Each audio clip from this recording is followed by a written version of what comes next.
चलिए क्वेश्चन आज हम सेक्शन सी देखेंगे इसका, ठीक है। और सेक्शन सी में कहाँ से क्वेश्चन स्टार्ट होते हैं आपके 26, क्वेश्चन नंबर 26 से स्टार्ट होते हैं, ठीक है। तो 26 नंबर जो आपका क्वेश्चन है वो क्या है, जो 26 नंबर क्वेश्चन है इसमें कहता है prove that root 3 is an irrational number. आपको एक प्रूव करना है, ठीक है। तो इसको मैं यहाँ पर स्किप कर रहा हूँ, ठीक है ना, कि because it is a standard question और इसका एक कॉमन क्वेश्चन है कहीं भी बुक में, किसी भी एनसीईआरटी में या जो भी पैरेलल बुक यूज़ कर रहे हैं, ठीक है ना, रेफरेंस बुक, उसमें आपको मिल जाता है। इसमें कोई ऐसी स्टेप्स, सेम स्टेप्स हैं, तो कोई ऐसी न समझने वाली कोई ऐसी चीज़ नहीं है जो आपको समझ में आए, ठीक है ना। तो उसको आप खुद करिए।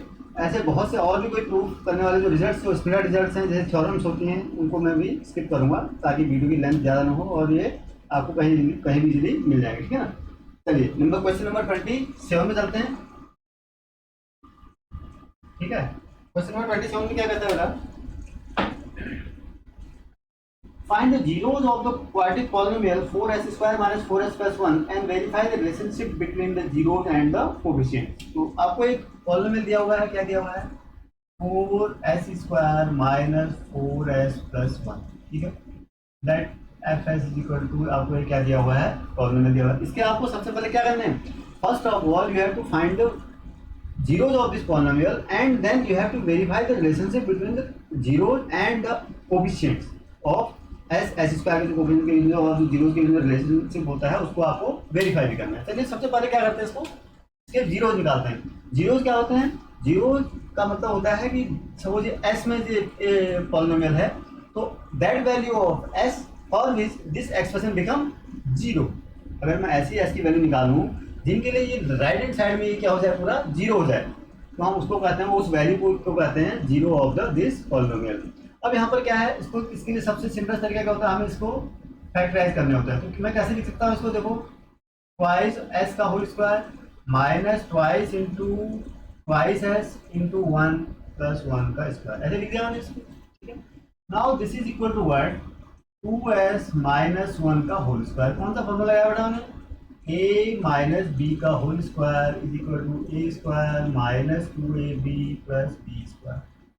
आई यूज दिस रिलेशनशिप, ठीक है ना, 2ab प्लस बी स्क्वायर, ठीक है। तो मैंने ये वाला रिलेशनशिप यहाँ पर यूज किया, ठीक है ना। तो इसकी वजह से क्या होगा, एस ए की जगह क्या था 2s, बी की जगह क्या था 1, ठीक है ना। तो ये क्या हो गया, 2s माइनस 1 का होल स्क्वायर का मतलब 2s माइनस 1, 2s माइनस 1। तो अब फॉर जीरो, अगर मुझे जीरो निकालने हैं तो क्या होगा, F S should be equal to zero. ये तो मैंने आपको बताया, जीरो की हमारी डेफिनेशन, इसका मतलब क्या हो गया, एफ एस जीरो का मतलब 2s का स्क्वायर, 2s माइनस 1 का square equal to zero. It means 2s minus 1 is equal to zero और 2s minus 1 is equal to zero, ठीक है ना, ठीक है ना। और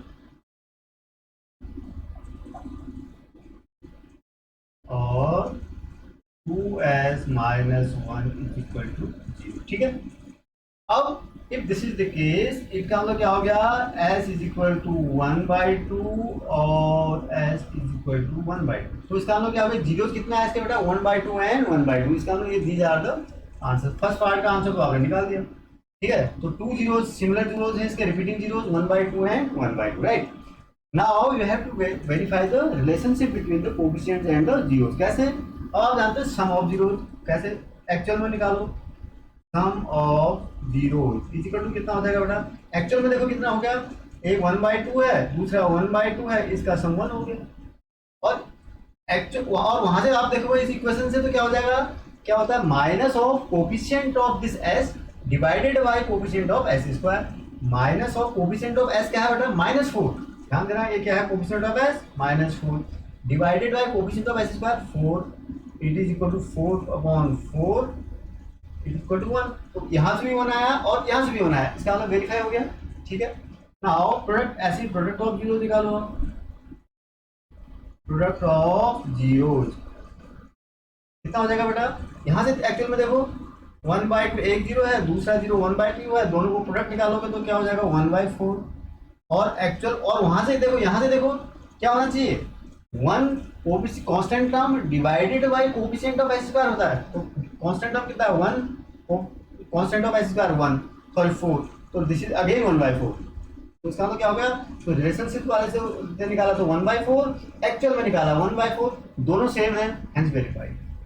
यही आपको वेरीफाई करना था, ठीक है, ठीक, सही, यही आपको वेरीफाई करना था। नेक्स्ट में चलते हैं।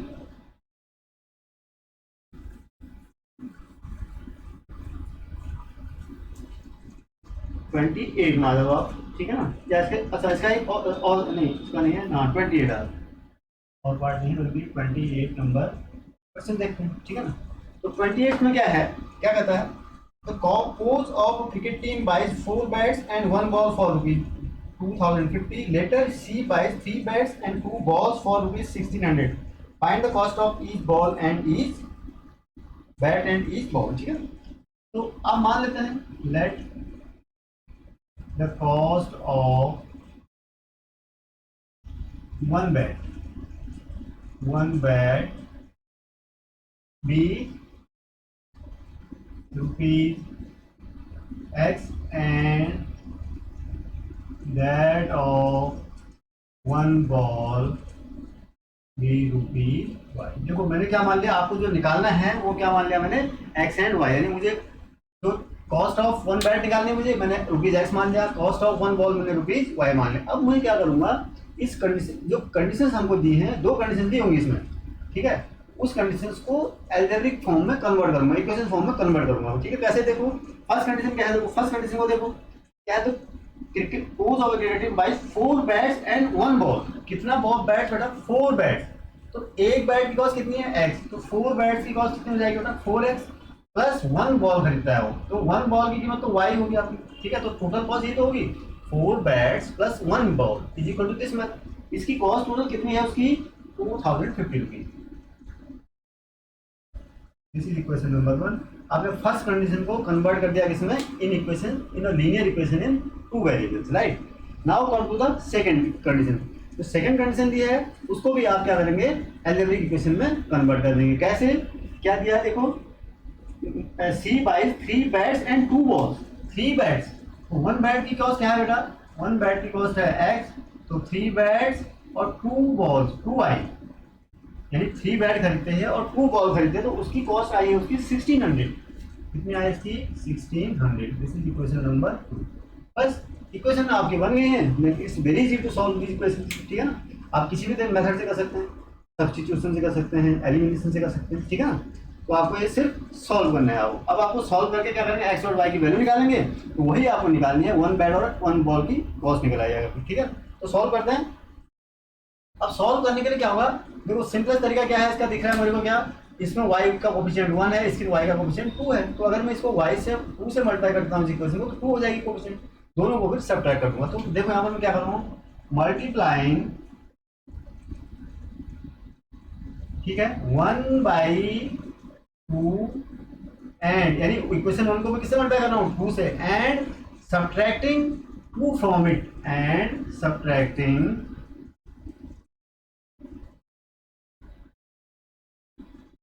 2 फ्रॉम इट, मतलब पहले मैं इसको 2 से मल्टीप्लाई करूंगा तो कितना हो जाएगा बेटा 8x plus 2y is equal to कितना हो जाएगा ये 14100। इस वजह से इसको 3 को इसको मल्टीप्लाई कर दूंगा मैं, सॉरी सब्ट्रैक्ट कर दूंगा, 2y इज इक्वल टू 1600, ठीक है। ना ये माइनस करोगे सब्ट्रैक्ट करोगे तो क्या हो जाएगा सब, साइन प्लस का माइनस, माइनस का प्लस आप जानते हैं, तो 2y से 2y कैंसिल आउट हो गया, 8x माइनस 3x कितना हो गया बेटा 5x is equal to, minus करो 0 0 11 माइनस 6 5, 3 माइनस 1 2, ठीक है। This implies x is equal to 2500 divided by 5 is equal to कितना हो गया बेटा 500, x तो निकल गया। तो फ्रॉम, अब x की वैल्यू आप किसी भी एक इक्वेशन में रख सकते हैं, आइदर पुट इट इन 1 और इन 2, you can put the value of x in any of these equations, right? In both the situations the answer will be same, किसी में कहीं भी आप रख सकते हैं। तो x की वैल्यू कैसे रखेंगे, हमारा सपोज फ्रॉम 1, मैं 1 में रख लेता हूँ, ठीक है, फ्रॉम 1 4 इंटू 500, 4x था ना, x की जगह मैं क्या रखूंगा 500 plus y, this is equal to 2050, this implies y is equal to 2050 minus 4 into 5 कितना हो जाएगा बेटा 2000, तो 2000 अगर राइट हैंड साइड में जाएगा तो माइनस हो जाएगा, दिस इज इक्वल टू 50, तो x is Y equal to कितना आया 50, तो क्या हो गया आंसर आपका, आंसर देखो आ गया, पर आंसर कैसे लिखेंगे, सो अब आप cost of one, cost of one, just minute,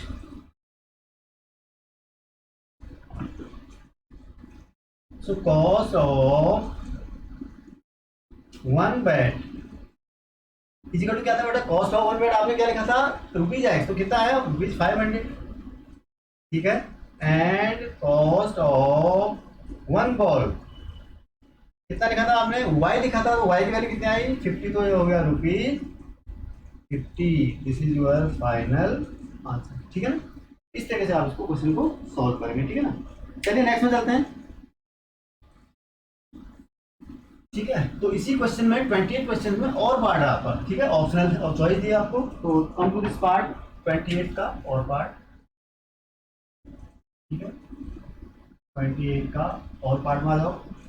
क्या है इसमें, क्वेश्चन पढ़ो, क्या कहता है, अ लैंडिंग लाइब्रेरी, ठीक है, has a fix charge for the first 3 days and an additional charge for each day thereafter. Sarita paid ₹27 for a book kept for 7 days, while Susie paid ₹21 for the book she kept for 5 days. Find the fixed charge and charge for each extra day. तो क्या होता है, library में जाए generally कहीं भी आप कोई चीज़ अलॉट कराते हैं अपने आप को, इशू कराते हैं, तो बुक्स क्या होता है आपको एक फिक्स उसके लिए टाइम पीरियड में जाती है, उसमें वो आपसे रेंट लेते हैं, ठीक है ना। तो उसका क्या होता है कुछ दिन के लिए तो फिक्स चार्ज होते हैं, और उसके बियॉन्ड आपने अगर बुक नहीं रिटर्न करी तो उसके बाद वो पर डे के हिसाब से आपको एक्स्ट्रा चार्ज देते हैं, ठीक है। तो यही कंडीशन दी है। तो यहाँ पर क्या है, एक ही फिक्स चार्ज है और एक 3 days का तो फिक्स चार्ज है उसका, ठीक है ना। 3 days में क्या है, 3 days तक आपका कॉन्स्टेंट चार्ज है, उसके बाद क्या लेंगे आपसे एडिशनल चार्ज लेते हैं। तो लेट द फिक्स चार्ज भी मान लेता हूँ मैं, लेट द फिक्स चार्ज भी रुपीज एक्स, ठीक है। तो 3 days के लिए वो फिक्स चार्ज लेंगे, वो तो लेना ही लेना है, आपने बुक इशू कराई तो आपको वो चार्ज तो देना ही देना है, वो माना एक्स मान लेते हैं।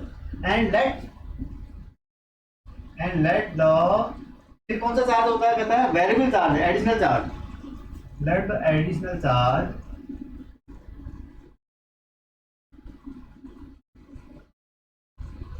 पर डे, वो पर डे के हिसाब से लिया जाएगा, जितने दिन आप डिले करेंगे उतना आपसे चार्ज लिया जाएगा, ठीक है, बी रुपी वाई, मतलब एक दिन का आपका चार्ज कितना देना है वाई, और फिक्स चार्ज ये तो देना ही देना है आपको, ये 3 days तक तो आपको देना ही देना है, ठीक है ना।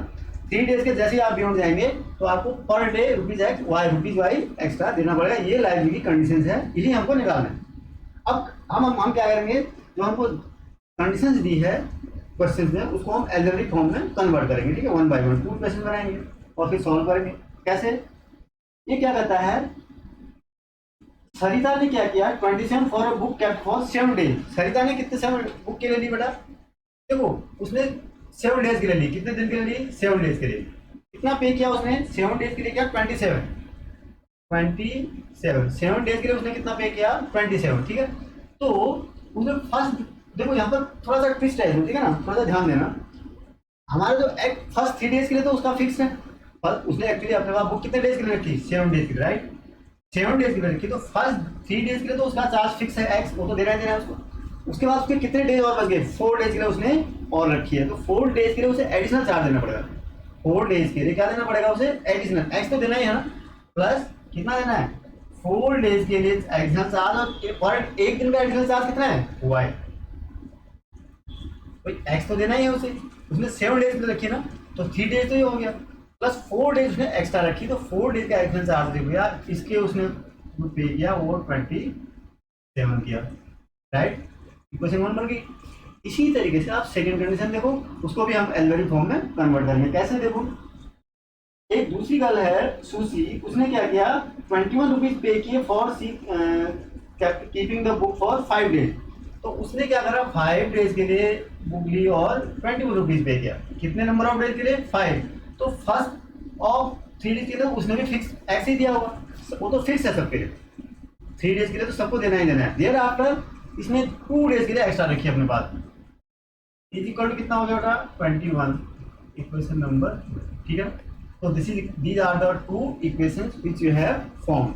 Now it is very easy to solve these equations, and solving these equations, after solving these equations you can very easily state the fixed charge and the additional charge, right? तो solve करते हैं, पहले solve कैसे करेंगे। यहाँ पर देखो इसकी कोफिशिएंट x है, इसका कोफिशिएंट भी x है, तो दोनों को सीधे से सब्ट्रैक्ट कर दो। तो सब्ट्रैक्टिंग, क्योंकि दोनों मल्टीप्लाई करने की जरूरत ही नहीं है आपको, सब्ट्रैक्टिंग 1 2 फ्रॉम 1, 2 को 1 से सब्ट्रैक्ट करोगे तो क्या हो जाएगा, ये माइनस साइन हो जाएंगे तो x x कैंसिल हो जाएगा, तो क्या हो जाएगा 4 है 4y, सॉरी ये y होगा, सॉरी ये y होगा, it should be y, right.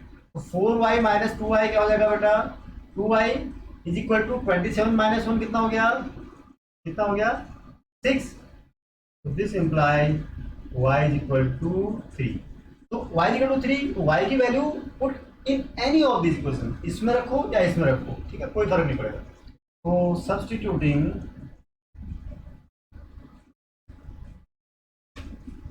y is equal to 3 in, suppose मैं 1 में रख लेता हूँ या 2 में रख लेता हूँ, आप 2 में रख लेता हूँ चलो, ठीक है। तो x plus 2 into 3 is equal to 21।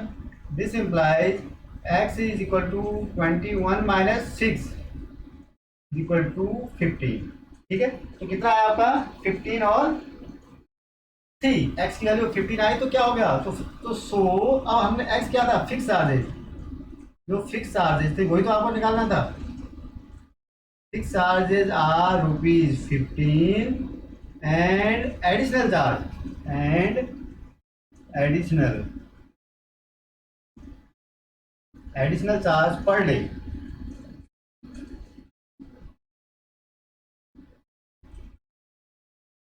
Is equal to ₹3।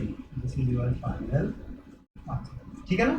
तो आपको तो फिक्स चार्ज था ₹15 था, और जो एडिशनल चार्ज था वो ₹3 था पर डे के हिसाब से आपको देना, ठीक है। This was the all part. Now come to question number 29, ठीक है। नेक्स्ट में आते हैं क्वेश्चन नंबर 29। क्या कहता है बेटा, a circle touches all the 4 sides of quadrangle ABCD, prove that AB plus CD is equal to AD plus BC, ठीक है। क्वेश्चन नंबर 29 आपका है, ठीक है। क्या कहता है, और सर्कल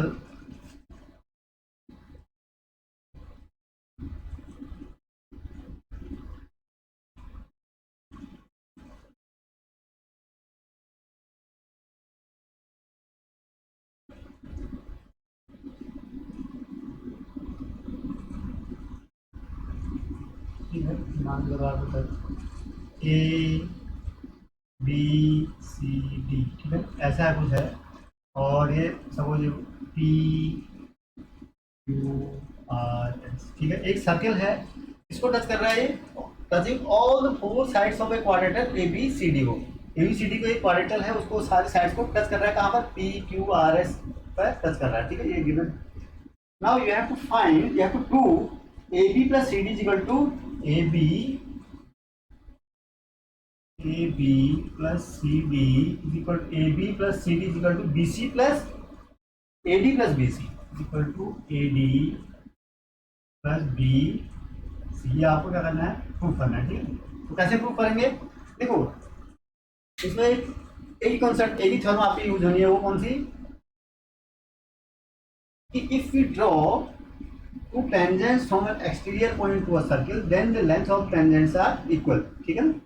तो length of tangent drawn from an external point to a circle are always equal, ठीक है, यही आपकी थ्योरम लगनी है, ठीक है। तो ये थ्योरम लगाएंगे तो क्या हो जाएगा, सो क्या हो जाएगा, एपी इज इक्वल टू क्या हो जाएगा बेटा, AS, AP is equal to AS, AP tangent है, ठीक है, एएस, दोनों इस पॉइंट से, इस पॉइंट ए से इस सर्कल में एक टेंजेंट एक खींचा, एक टेंजेंट एक खींचा, तो दोनों क्या है, इक्वल हैं, क्यों, क्योंकि हम थ्योरम हम जानते हैं। सिमिलरली उसके बाद क्या होगा, पीबी इज इक्वल टू क्या हो जाएगा बेटा, पीबी बी से BP is equal to B Q is equal to B Q,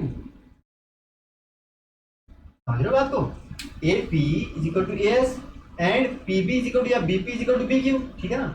now इसमें देखो आप D S is equal to क्या हो जाएगा बेटा, D R is equal to D S, तो डी से आपने एक टेंजेंट खींचा डी आर, एक टेंजेंट खींचा डी एस, दोनों बराबर हो गए। इसी तरीके से क्या हो जाएगा बेटा, D R is equal to क्या हो जाएगा, सी क्यू, ठीक है ना। सी से खींचा सी आर और सी से खींचा सी क्यू, दोनों टेंजेंट हैं, तो from the same point C, इसका मतलब क्या होंगे, दोनों की लेंथ बराबर होगी। बस करना क्या आपको, तो नाउ एडिंग, एक सिंपल सा आपको ऐड करना है, एडिंग 1 2 3 एंड 4। आप जो ये 4 इक्वेशन बने इनको आपस में लेफ्ट हैंड साइड मैच कर दीजिए और राइट हैंड साइड मैच कर दीजिए। देखते हैं क्या मिलता है आपको। देखो क्या मिलेगा, A P plus P B equal to क्या हो जाएगा बेटा, sorry plus B R plus C R equal to क्या हो जाएगा, A S plus B Q plus B S plus C Q, ठीक है ना। कहीं पर मिस्टेक होगी तो देखना, ठीक है ना। ये आपको आपने ऐड कर दिया। अब आपको देखो ए पी, अब यहां से this implies A P plus P B, इसको एक साथ लिख देता हूं मैं, plus D R plus C R एक साथ लिख देता हूं, equal to A S plus D S को एक साथ लिख देता हूं, plus B Q plus C Q को एक साथ लिखता हूं, ठीक है। तो कोई दिक्कत। अब A P plus B B देखो, A P plus B B कितना हो गया बेटा, ए बी, कोई दिक्कत है इसमें। Plus D R plus C R देखो, D R plus C R क्या है, सी डी, ठीक है ना। Is equal to A S plus D S देखो क्या है, A S plus D S क्या है बेटा, A D, plus B Q plus C Q कितना है, B Q plus C Q कितना है बेटा, बी सी के। ये तो आपको प्रूव करना है, सिंपल सा क्वेश्चन सर। फर्स्ट यहाँ पर आपको ये स्टेप लिखने में आपको थोड़ा सा ट्रिक लगानी है, ठीक है ना। यही आपको स्टेप पता होना चाहिए, यही पर इसमें ट्विस्ट है। ये you could apply this easily, then आपको आप आसानी से इस क्वेश्चन को सॉल्व कर लेंगे, कोई दिक्कत नहीं है, ठीक है। नेक्स्ट में जाते हैं, क्वेश्चन नंबर 30 में जाते हैं, ठीक है। ये ट्रिग्नोमेट्री का क्वेश्चन है।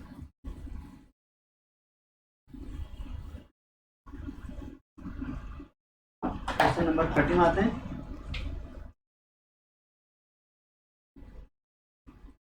ठीक है। 30 क्या करता है, प्रूव दैट, ट्रिग्नोमेट्री का क्वेश्चन है, cosec theta minus cot theta का होल स्क्वायर। प्रूव दैट आपको क्या करना है, cosec theta minus cot theta का whole square is equal to how much, it is equal to 1 minus cos theta upon 1 plus cos theta, 1 minus cos theta upon 1 plus cosine of, right. ये proof करना। अब left hand side ले लेते हैं। Left hand side means cosec theta minus cot theta को simplify करते हैं। Try to prove that it is equal to 1 minus cos theta upon 1 plus cos theta, ठीक है। आप वैसे तो राइट हैंड साइड में ले सकते हैं और लेफ्ट हैंड साइड में, ठीक है ना। बट आपको जहां से कन्वीनियंट हो, ठीक है ना, कहीं से भी आप प्रूव कर सकते हैं। लेफ्ट हैंड साइड को राइट हैंड साइड भी प्रूव कर सकता हूँ और राइट हैंड साइड को लेफ्ट हैंड साइड भी मैं लेके प्रूव कर सकता हूँ। तो मैं लेफ्ट हैंड साइड ले रहा हूँ, तो क्या है लेफ्ट हैंड साइड में, cosec theta minus cos theta whole square. अगर मैं इसको, अब मैं मुझे क्या चाहिए, साइन और कॉस में क्या मुझे रिलेशन चाहिए ना। तो देखो कहाँ से स्टेप शुरू करना है, आपको ध्यान में, आपको दिमाग में रखना है कि आपको प्रूफ क्या करना है। तो मुझे यहाँ से दिख गया कि राइट हैंड साइड में तो कोसेक कॉट तो है नहीं, तो मुझे क्या है, राइट हैंड साइड में कॉस है, तो कॉस साइन, तो इस फॉर्म में मुझे रिजल्ट लाना पड़ेगा। मेरा फर्स्ट स्टेप इस डायरेक्शन में सोचूंगा। फिर I will now convert right cosec theta as 1 by sine theta को मैं इसको लिखूंगा कि 1 बाई साइन थीटा, ठीक है ना। माइनस कॉस थीटा आप जानते हैं क्या होता है, sorry cot theta, cos theta upon sine theta होता है। कोई दिक्कत, ये हो गया। दिस इज इक्वल टू, आप इसको सिंप्लीफाई करोगे तो क्या हो जाएगा, 1 minus cos theta divided by sine theta हो गया, ठीक है ना। अब आपको प्रूफ क्या लाना था, मगर दिस इज, इसका होल स्क्वायर है, सॉरी इसका ये होल स्क्वायर है, ठीक है ना। ये हो गया। अब आप देखो 1 minus cos theta, 1 minus cos theta का होल स्क्वायर लिख सकता हूँ अपॉन साइन स्क्वायर थीटा लिख दो इसको, तो ये लिख दिया मैंने, कोई दिक्कत है, दोनों में पूरा होल स्क्वायर था, ठीक है। दिस इज इक्वल टू क्या हो जाएगा बेटा, 1 माइनस कॉस थीटा तो ऐसे ही रहने देता हूँ थोड़ी देर, ठीक है, होल स्क्वायर इसको ऐसे रहने दो। अब आप एक रिलेशनशिप जानते हैं, क्या जानते हैं, sine square theta plus cos square theta equal to 1 होता है, ठीक है ना। तो दिस इम्प्लाइज अगर ऐसा होता है तो sine square theta equal to क्या हो जाता है बेटा, 1 माइनस कोसाइन स्क्वायर थीटा, ठीक है ना। तो साइन स्क्वायर थीटा तो डिनोमिनेटर में था, इसको मैं लिख दूँ इसकी जगह 1 माइनस कॉस स्क्वायर थीटा लिख दूँ। तो मैं क्या लिख देता हूँ 1 माइनस कोस थीटा का कॉस स्क्वायर थीटा, ये लिख दिया मैंने, ठीक है ना। 1 माइनस कॉस स्क्वायर थीटा। अब यहाँ से क्या हो जाएगा देखो, अब ये 1 minus cos theta, 1 minus cos theta का होल स्क्वायर तो है ही है, इसको क्या लिख देता हूँ मैं 1, देखो ए स्क्वायर माइनस बी स्क्वायर, देखो ए स्क्वायर माइनस बी स्क्वायर 1 का स्क्वायर है, इसको मैं ऐसे लिख देता हूँ 1 का स्क्वायर माइनस कोसाइन का स्क्वायर थीटा। तो क्या हो जाएगा ए स्क्वायर माइनस बी स्क्वायर क्या होता है आपका ए plus b, a minus B, यही होता है ना। तो मैं क्या लिख देता हूँ 1 का स्क्वायर माइनस कोसाइन का स्क्वायर, तो क्या हो जाएगा 1 plus cos theta, 1 minus cos theta, तो 1 plus cos theta and 1 minus cos theta, ठीक है। ठीक, अब क्या हो गया, अब देखो यहाँ पर लिखता हूँ, ठीक है ना, यहाँ पर लिखता हूँ, यहाँ से देखो, यहाँ से सीधे डायरेक्ट यहाँ से जाओ, ठीक है, ठीक है। तो 1, अब देखो 1 माइनस कॉस थीटा का होल स्क्वायर था, 1 माइनस कॉस थीटा का होल स्क्वायर, ये पूरा कट गया फैक्टर, तो क्या बच गया 1 माइनस कॉस थीटा अपॉन, देखो 1 माइनस कॉस थीटा तो कैंसिल हो गया, तो 1 plus cos theta is equal to, यही तो आपको प्रूव करना था, equal to R S S, ठीक है, यही आपको क्या करना था, प्रूव करना था, प्रूव, राइट। कोई कंफ्यूजन, सिंपल क्वेश्चन है, ठीक है, थोड़ा सा आपको प्रैक्टिस करने की जरूरत है, तो आप आसानी से इसको कर लेंगे, ठीक है। चलिए नेक्स्ट में चलते हैं।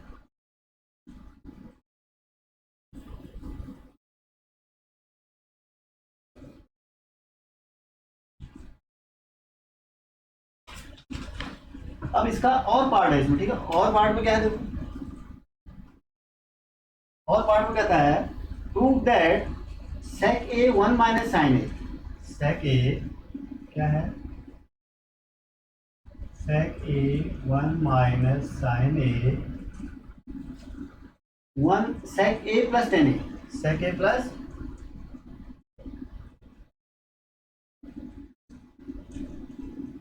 Ten A is equal to 1, equal to 1 proof करना है, ठीक है ना।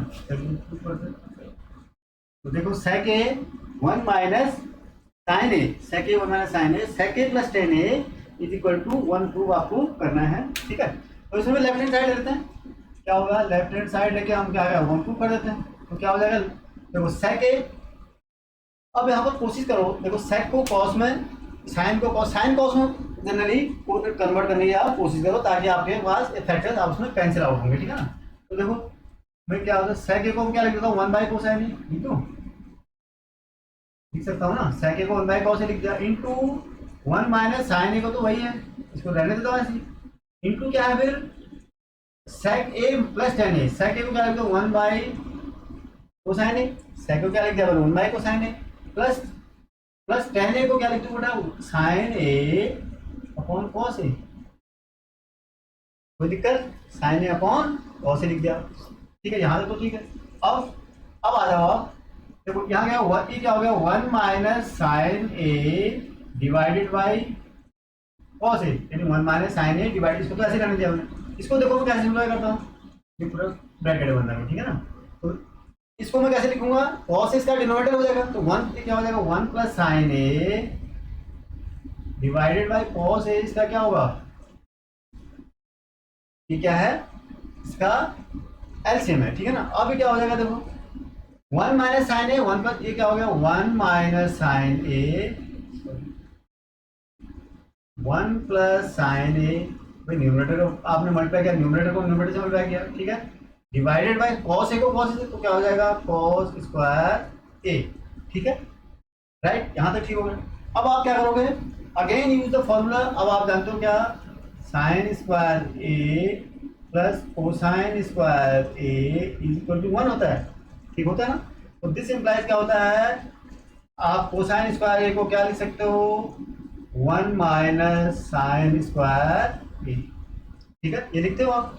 तो यहाँ से मैं क्या करूंगा, इस कोसाइन स्क्वायर ए को क्या लिखूं 1 माइनस साइन स्क्वायर देता हूँ, और ऊपर वाले को देखो न्यूमरेटर में, देखो न्यूमरेटर में क्या है a minus b a plus b, 1 minus sine A 1 plus sine A, तो a square minus b square, a square minus b square में क्या लिखता हूँ, a minus b a plus b. ऐसे ही a plus b a minus को मैं a square minus b square भी लिख सकता हूँ, ठीक है। तो ए की जगह 1 है, 1 का स्क्वायर माइनस बी की जगह साइन स्क्वायर है, ठीक है ना, साइन स्क्वायर हो गया। अब कोसाइन स्क्वायर को क्या लिखते हूँ मैं, 1 माइनस साइन स्क्वायर, ठीक है, लिख दिया। अब 1 माइनस साइन स्क्वायर ए अपॉन 1 माइनस साइन स्क्वायर ए, ठीक है ना, क्या हो गया, 1 स्क्वायर तो 1 ही हुआ, इसमें कोई लिखने की जरूरत नहीं आपको, तो दोनों सेम आ गए ना। 1 minus sine square A 1 minus sine square is equal to 1, cancel out हो गया ना पूरा, is equal to R H S 2। कोई दिक्कत? क्वेश्चन नंबर 31 में क्या कहता है बेटा, इसमें कहता है a bag contains 6 red 4 black and some white ball. तो ठीक है, कितने रेड हैं इसमें, 6 ब्लैक, 6 आपने कितने हैं ब्लैक बॉल्स, और 6 रेड है, sorry 6 red ball 4 black balls हैं आप, ठीक है ना, एंड सम वाइट बॉल्स, माना वाइट बॉल कितनी है आपकी x है, मान लेते हैं, हमें नहीं पता x, ठीक है। Find the number of white balls in the bag if the probability of drawing a white ball is 1/3, ठीक है, probability of drawing a white ball is 1/3 है। तो मान लेते हैं, मैंने मान लिया क्या, let the number of white balls भी x, मैंने क्या मान लिया, आप देखोगे let the number of white balls भी x, ठीक है ना, x मान लिया मैंने। तो टोटल नंबर ऑफ बॉल्स कितने हो जाएंगे अपना बैग में, तो total number of balls in the bag, total number of balls in the bag कितनी हो जाएंगी आपकी, कितनी हो जाएंगी, देखो 6 + 4 10, 10 + x, यही तो होंगी, 6 रेड हैं 4 ब्लैक हैं और x क्या है, वाइट है, तो टोटल नंबर ऑफ बॉल्स कितनी हो जाएगी बॉल में, सॉरी बैग में, 10 + x, ठीक है ना। अब आपको फर्स्ट कंडीशन, फर्स्ट में क्या दी हुई है, जो कंडीशन दी है, तो probability of drawing a white ball is 1/3, ठीक है ना। तो वाइट बॉल ड्रॉ करने की प्रोबेबिलिटी क्या होगी, पहले उसकी फेवरेबल कंडीशन तो निकालोगे आप, तो नंबर ऑफ वाइट बॉल कितने हैं आपके पास, नंबर ऑफ वाइट बॉल्स या इक्वल टू x है, ठीक है ना, x है, इसका मतलब number of white ball x है, इसका मतलब वाइट बॉल निकालने की जो फेवरेबल नंबर ऑफ कंडीशन कितनी हो जाएंगी, 3 होंगी, कितनी, सॉरी x होंगी, कितनी होंगी, x ही होंगी, जितनी बॉल्स हैं उतनी नंबर ऑफ फेवरेबल कंडीशन उतनी तरीके से आप निकाल सकते हो, ठीक है ना। सो P और वाइट बॉल, यानी वाइट बॉल को निकालने की जो प्रोबेबिलिटी होगी वो कितनी होगी बेटा, number of white balls x upon total number of balls 10 + x, right. अब यहाँ पर आपको दिया हुआ है इसकी वैल्यू, तो ये कितनी दी आपको 1/3 is equal to x/10 + x, ठीक है ना, ठीक है। एक वाइट बॉल निकालने की जो ड्रॉ करने की probability, it has been given as 1/3 in the question, so you just put the value and simplify this. Now it is cross multiplying this, 3x is equal to 10 + x. This implies 2x is equal to 10. This implies x is equal to 5. X is equal to 5 means the number of white balls is equal to, this implies, and therefore number of white balls is equal to 5. This is your final answer, ठीक है ना। तो 5 white balls। अब second part में आते हैं इसके। Second part में क्या कहता है, सेकंड पार्ट कहता है how many red balls should be removed from the bag for the probability of drawing a white ball to be 1/2, ठीक है ना। हाउ मेनी, अब आपके व्हाइट बॉल तो फिक्स हो गया, आपको कितने हैं 5 हैं, तो इसका मतलब क्या होगा, टोटल नंबर ऑफ बॉल कितनी हो जाएगी इसमें, देखो, ठीक है। अब टोटल नंबर ऑफ बॉल तो उतनी है, कितने हैं 10 + x, तो 15 है टोटल नंबर ऑफ बॉल, ठीक है ना। तो टोटल नंबर ऑफ बॉल्स कितनी हो जाएंगी,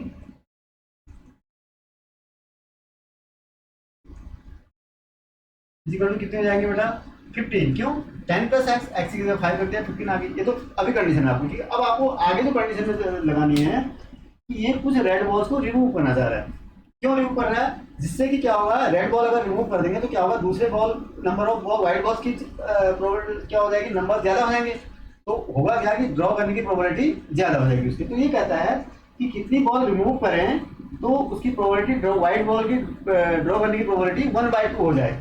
तो मान लेते हैं let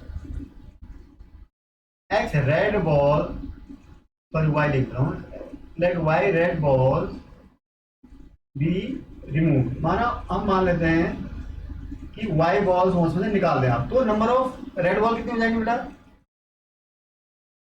number of red ball कितनी बच जाएंगी उसमें बैग में? इन द बैग पहले कितनी थी 6, अब कितनी बच जाएंगी?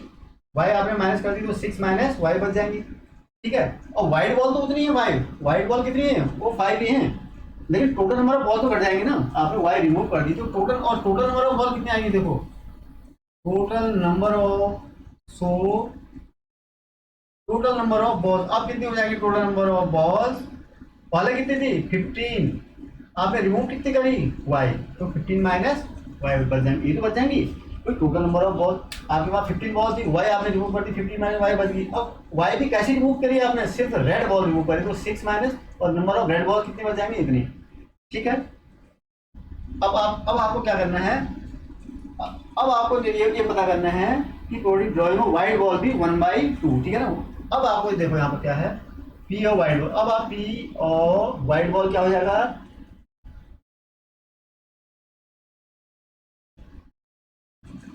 इज इक्वल टू क्या हो जाएगा बेटा? Number of favourable outcomes, number of favourable यानी वाइट बॉल कितनी है नंबर में? अब वाइट बॉल तो 5 है ना, और टोटल नंबर ऑफ आउटकम्स कितनी है आपकी? 15 minus y, total number of, new number of total ball इतनी बची ना 15, और दिस इज इक्वल टू, ये कितनी दिया है? 1/2, ठीक है ना, ठीक है ना। 1/2 is equal to 5 minus 15, 5/15 minus y हो जाएगी, ठीक है ना। समझ में आया? क्योंकि ये प्रोबेबिलिटी दी है ना आपको, नहीं जो न्यू प्रोबेबिलिटी है वो ये बनाना चाहे 1/2, ठीक है ना। तो आप जस्ट क्रॉस मल्टीप्लाई, क्या हो जाएगा? 10 is equal to 15 minus y, this implies y is equal to 15 minus 10 is equal to 5। So 5 क्या था हमारे पास? y क्या था कि जो रेड बॉल आपने रिमूव करनी थी, सो 5 red balls should be remove, this is your answer. तो 5 रेड बॉल आपको क्या करनी है? रिमूव कर देनी है वहां से, ठीक है ना। सही, दिस इज द आंसर, ठीक। अगर इस वीडियो को आपने एंजॉय किया है और इससे आप कुछ भी सीख पाए हों तो इसे प्लीज़ शेयर कीजिए, लाइक कीजिए और साथ ही साथ इस चैनल को भी सब्सक्राइब करें। Thank you.